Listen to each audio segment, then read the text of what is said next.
हमारे साथ हैं Khan sir. Welcome to Uncut sir. Khan sir, आपने बहुत सारे टॉपिक्स पढ़ाए हैं एजुकेशन और ये सब के बारे में, लेकिन मैं चाहती हूँ कि आप अनकट पर लव एजुकेशन के बारे में कुछ लव वाला चैप्टर अगर आप अपने अंदाज में पढ़ा सके तो।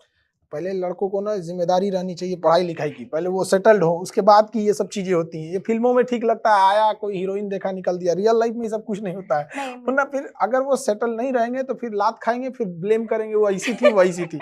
सेटल रहना चाहिए यहाँ पर, ठीक है। आजकल मुझे लगता है कि अनसेटल्ड लड़कों को लड़कियां वैसे भी नहीं पसंद पता नहीं अब यहाँ क्या चाहिए, बट ये एक होना चाहिए। फर्स्ट इंसान को अपने पैर पे खड़े रहना चाहिए, उसके बाद तो दूसरा एक ठो ऊपर से बोझ ले।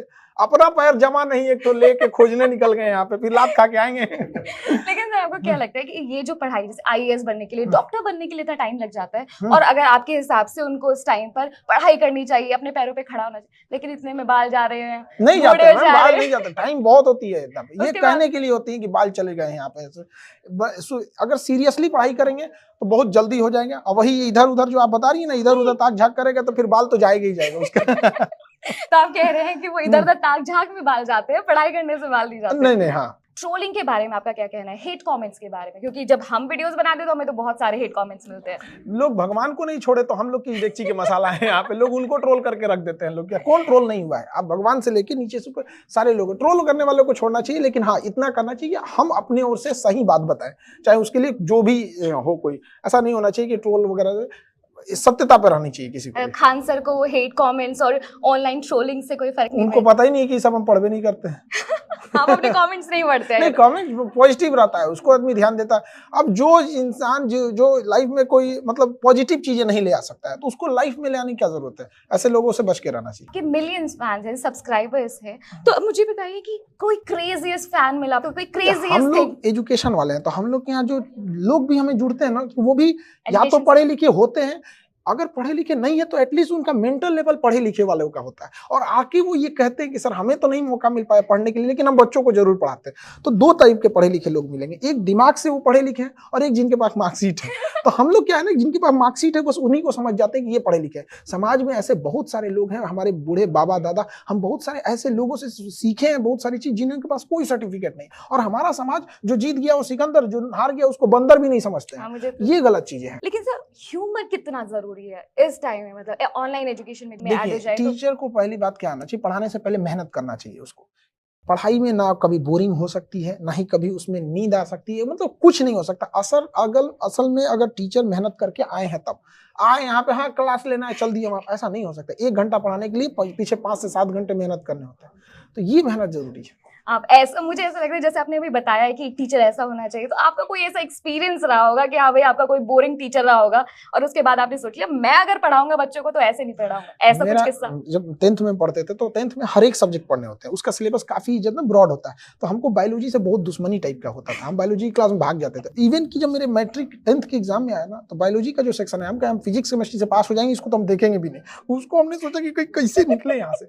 लेकिन एक मेरा दोस्त था, वो अभी डॉक्टर है, उसने हमको जब बताना चालू किया, आज हम बायोलॉजी को इतना बेहतरीन से अपने बच्चों को समझा पाते हैं, ताकि हम आज थैंक्स अपने टीचर्स को नहीं, उस दोस्त को कहते हैं। बाद में हमें समझ में आया कि हमें एक्चुअल में वो जो आगे सामने खड़ा है, उस पोस्ट का नाम है टीचर, लेकिन उस पोस्ट के अंदर होना चाहिए हमारा दोस्त। बिल्कुल सर, मुझे ऐसा लग रहा है कि अगर ये 2-4 खान सर मेरे टाइम पे होते तो मुझे भी बड़ा मजा आ रहा होता पढ़ने में, और मैं भी शायद डॉक्टर बन चुकी होती। सर 3 गलतियां जो स्टूडेंट्स को नहीं करनी चाहिए आपके हिसाब से? देखिए, मोबाइल यानी जो चीज डिस्ट्रैक्शन करता है उसको छोड़ देना चाहिए इमीडिएट। अगर हम वीडियोस कैसे देखेंगे? नहीं, वीडियोस किसी के लिए डिस्ट्रैक्शन, एजुकेशन का चीज डिस्ट्रैक्शन नहीं हो सकता। डिस्ट्रैक्शन मतलब बिना मतलब की चीजें करते जा रहे हैं, पता ही नहीं है, तो एक उसे छोड़ देना चाहिए। बिना मतलब के ओवर थिंकिंग नहीं। प्लानिंग पे स्टूडेंट ज्यादा वर्क कर देता, मुझे ये पढ़ लेना है, 4 दिन में इतने चैप्टर पढ़ने हैं, 2 पेज पढ़ने हैं, ये कर नहीं। एग्जीक्यूशन कीजिए, जितना भी पढ़ना है 2 लाइन पढ़ना पढ़ भाई, उसके बाद छोड़ दे। तुम यहाँ पे अगले दिन का अगर टारगेट रखते हो कि तुम्हें बस 1 पेज पढ़ना है, 1 ही पेज पढ़ो, बाद ही नहीं। और ना एक चीज होता है कि हम सुबह में उठ के पढ़ेंगे, हम लाइफ में कभी सुबह नहीं उठ के पढ़े हैं। सुबह उठ के पढ़ते थे पूरे दिन खराब होता था, पूरे दिन ऐसे घूमते रहता था। हम नहीं पढ़ना भैया, सुबह उठ के रात 12-1 बजे तक पढ़ते थे, सुबह 6-7 बजे उठ जाते थे। ये होना। और एक कोई फॉर्मूला बता दीजिए अपने स्टूडेंट्स के लिए कि जब उन्हें बहुत दिक्कत आ रही होती है ना कि यार ये सब्जेक्ट चूज करूं, 10th के बाद सबसे ज्यादा जो आती है कि बायो मतलब मेडिकल लूं, नॉन मेडिकल लूं, या फिर ह्यूमैनिटीज में चला जाऊं, तो उसके लिए किस तरीके से वो अपने आप को देखिए, इसका कोई हार्ड एंड फास्ट रूल नहीं होता है। एक स्टूडेंट को देखना चाहिए उसका फैमिली बैकग्राउंड क्या है। वो क्या उसकी फैमिली उतने लंबे तक पढ़ा पाएगी कि नहीं? हमारी फैमिली जो थी हमें नहीं पढ़ा सकती थी, ये आसपास बोल दिया कि बाबू तुमको हमने 10th तक पढ़ा लिया, इंटर पढ़ना है खुद से पढ़ लो। तो हम एक उस टाइप के सपने नहीं दे सकते थे कि 5 साल यूनिवर्सिटी में जाएंगे, ये करेंगे, वो नहीं था हमारे पास। तो हमारे पास क्लास 8 से प्रेशर था कि बाबू हम तुमको बस और 2 साल पढ़ा सकते हैं। हमने रिक्वेस्ट किया कि 2 साल और पढ़ा दीजिए। तो हमने 10th इंटर तक किया, फिर हमने देखा कि हमारे लिए कौन सा बेस्ट है, तो हमारे लिए एनडीए लगा कि हम उधर चले जाएंगे, इंटर के बाद तुरंत सेटल हो सकते हैं, तो देश की सेवा भी हो जाएगी और हमारी लाइफ भी सेटल रहेगी वहाँ पे। तो सबको पहले एक बार देखना चाहिए फैमिली बैकग्राउंड क्या, उसके बाद अपना स्ट्रेंथ क्या देखना चाहिए। अब पता चला जिसको बढ़िया से डिफरेंशिएशन कैलकुलेशन नहीं आता, वो भी अपना आईआईटी टॉप रैंकर्स में सपना देख के रखा है। तो सपने देखने से कोई अपना नहीं हो जाता है, चाहे वो प्रैक्टिकल होना भी जरूरी है। तो फैमिली बैकग्राउंड के साथ साथ अपना वो देना चाहिए। दूसरा, सक्सेस रेशियो वहाँ क्या है, कितना है सक्सेस रेशियो, कि उधर हम जा रहे हैं तो बाकी लोग भी तो गए थे, दूसरे के ठोकर से सीख लेना कोई बुराई नहीं होती है। वाकई में कितने मतलब आप देखिए कि भर्तियां कम हो रही हैं और उस चीज के लिए एप्लीकेंट्स इतने ज्यादा हैं, तो कहाँ से मिलेगा। लेकिन अगर यही सोच के वो तैयारी ना करे फिर ऐसा नहीं है, तैयारी करते हैं उसके लिए। आजकल के बच्चे ना बहुत होशियार हो गए, अब ना वो पहले वाला जमाना नहीं है, अब उसको अंडर एस्टिमेट करना बेवकूफी है। उनके पास खान सर जैसे टीचर्स भी आ गए हैं ना, उसके पास ऑनलाइन दुनिया, वो कंपेयर कर लेता है। पहले एक छोटा सा क्लासरूम होता था, कुछ भी बोल दिए, अब ऐसा नहीं है, अब टीचरों के लिए मेहनत बढ़ गया है पहले की तुलना में। Thank you so much.